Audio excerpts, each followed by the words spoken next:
Good afternoon guys, meron po akong ipapakita sa inyo na 10 centimos old coins ng Pilipinas. Ito po siya, oh.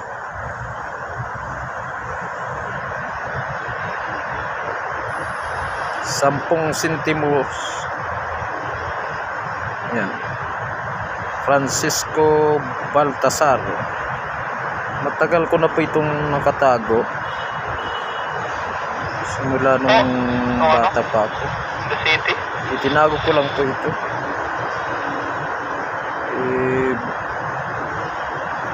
Vlog ko lang po ito dahil baka mayroong magka-interest na bumili. Ayan po siya, oh. Ganda ng malinis pa. Hindi pa masyadong may mga dent. Yan po yung kabila niya, guys. Ito.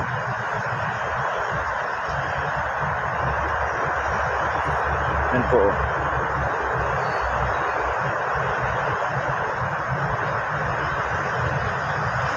Republika ng Pilipinas, 1969. 69 ba? Oo. Guys, oh. Ganda. Paki-comment naman po kung mayroong bibili po nito.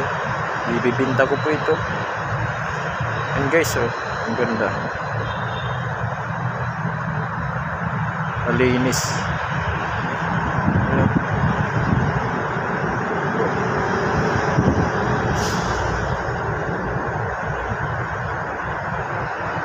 Salamat po. Paki-share na lang po.